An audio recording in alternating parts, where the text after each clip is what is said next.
चलिए हिंदी में हम लोग आगे पढ़ते हैं। पेज क्रमांक 42।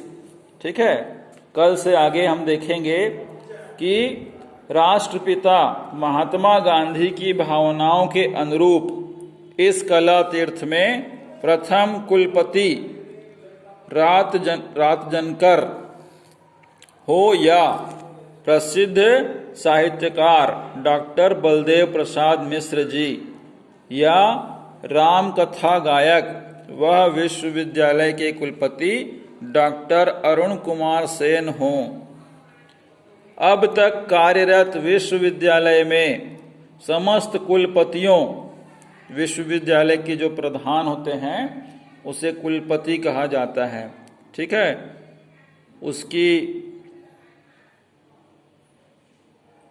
जो कुलपति का अधिकार होता है वो पूरे विश्वविद्यालय की उन्हीं के देखरेख में होता है। ठीक है, जैसे कि एक स्कूल में प्राचार्य जी होते हैं उसी प्रकार से विश्वविद्यालय में कुलपति होते हैं।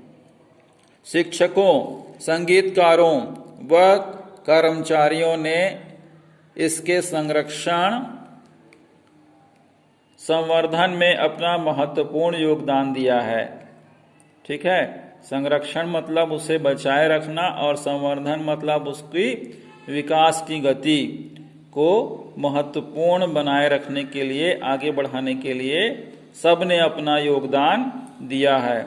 उत्थान से लेकर मतलब जब से शुरू हुई यह विश्वविद्यालय, जब से शुरू हुआ तब से लेकर अब तक 20वें कुलपति प्रोफेसर डॉक्टर मांडवी सिंह ने ललित कला को समर्पित इस विश्वविद्यालय के विकास में प्रभावी भूमिका का निर्वाह किया है। यहाँ राज्य सरकार के सहयोग से हर वर्ष खैरागढ़ महोत्सव का भव्य आयोजन होता है, जिसमें देश विदेश के स्वनाम धन्य कलाकार मतलब अपने नाम को धन्य करने वाले, अपना जीवन को धन्य करने वाले कलाकार जो देश विदेश के हैं वे अपनी कला का प्रदर्शन करते हैं। जिन्होंने इस यहाँ से कला को सीखा है वे इस महोत्सव में अपना प्रदर्शन करते हैं, अपनी भावनाओं को दिखाते हैं। इंदिरा कला संगीत विश्वविद्यालय आज प्रदेश का पहला विश्वविद्यालय है जिसे विश्वविद्यालय अनुदान आयोग के राष्ट्रीय मूल्यांकन एवं प्रत्यायन परिषद, जिसे नेशनल असेसमेंट एंड एक्रीडिटेशन भी कहते हैं, काउंसिल द्वारा 24 सितंबर 2014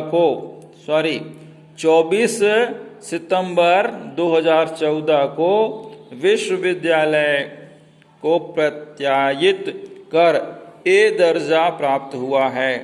कहने का तात्पर्य ये है कि राष्ट्रीय अनुदान आयोग जो होता है वो सभी विश्वविद्यालय की व्यवस्थाओं को देखते हुए, वहाँ के सभी प्रकार की व्यवस्थाओं को देखते हुए दर्जा प्राप्त करते हैं कि यहाँ पर सभी सुख सुविधाएं अच्छे से है या नहीं।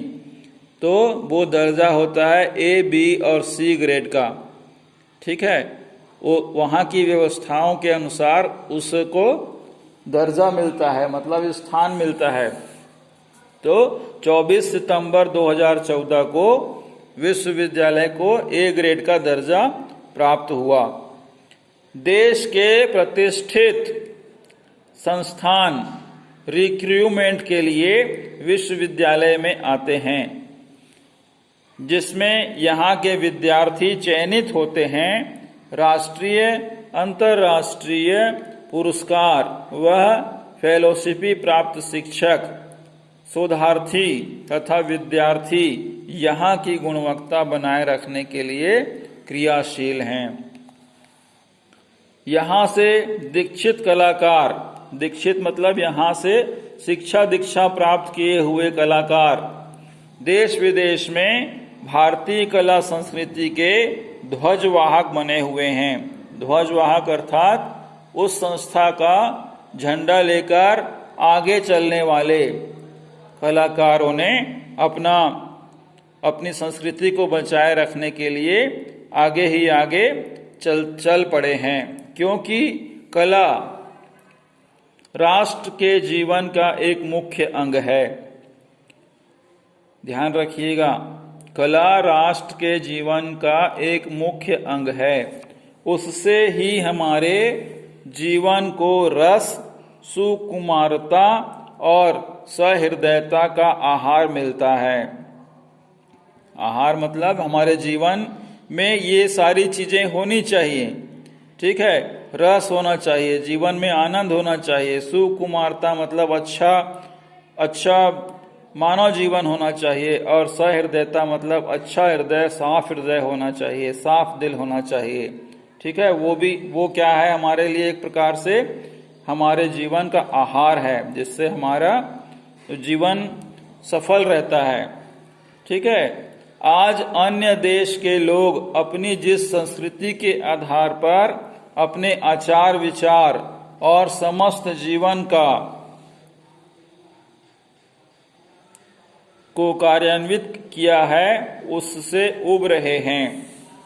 वे भारतीय जीवन की सरलता, मधुरता व उपयोगिता को अपनाने में सुख का और शांति का अनुभव कर रहे हैं।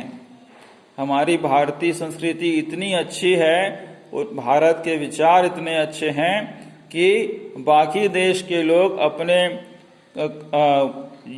अपने देश की योजनाओं से, संस्कृति से उब रहे हैं, और भारतीय जीवन में जो रस और आनंद है, संस्कृति है, उससे अपनाकर शांति और सुख का अनुभव करते हैं।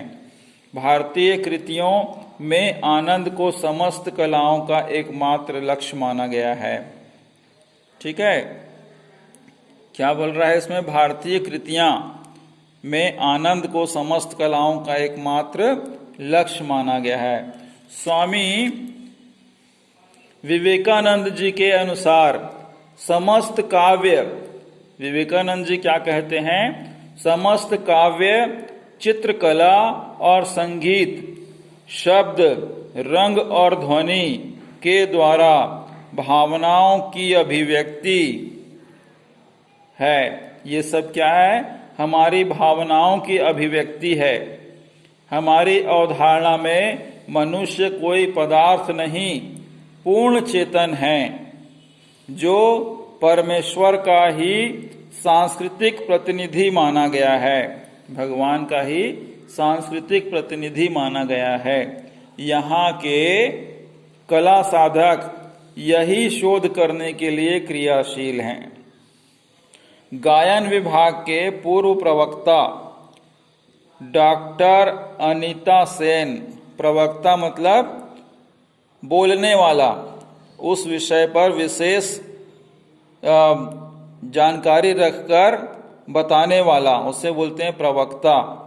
ठीक है, उस विभाग से अपनी बात अच्छी तरीके से रखने वाला, द्वारा रचित एवं स्वरबद्ध विश्वविद्यालय के कुल गीत में भी जन कल्याणकारी भावना प्रतिबंधित होती है।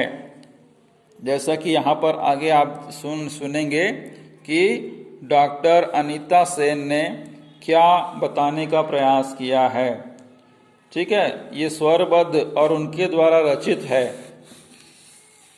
ठीक है, देखिएगा, प्रतिपल जीवन 9 कोणों में विकसित होता जाए, धन्य विश्वविद्यालय पावन स्वर्ग धरा पर लाए।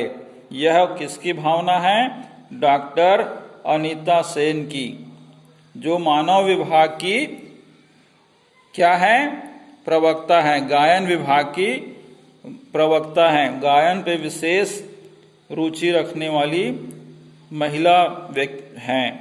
ठीक है, तो प्रतिपल जीवन 9 कोणों में विकसित होता जाए, धन्य विश्वविद्यालय पावन स्वर्ग धरा पर लाए। वे अपने आप को धन्य मानती हैं, इस विश्वविद्यालय से शिक्षा दीक्षा प्राप्त कर जीवन के सभी 9 कोणों मतलब जितने भी प्रकार के मोड़ होते हैं उनमें सभी में इस प्रकार की ललित कला विकसित होती है और धन्य करती है विश्वविद्यालय को कि यह पवित्र विश्वविद्यालय स्वर्ग से इस धरती पर लाया गया है। ऐसी उनकी भावना है इस विश्वविद्यालय के प्रति।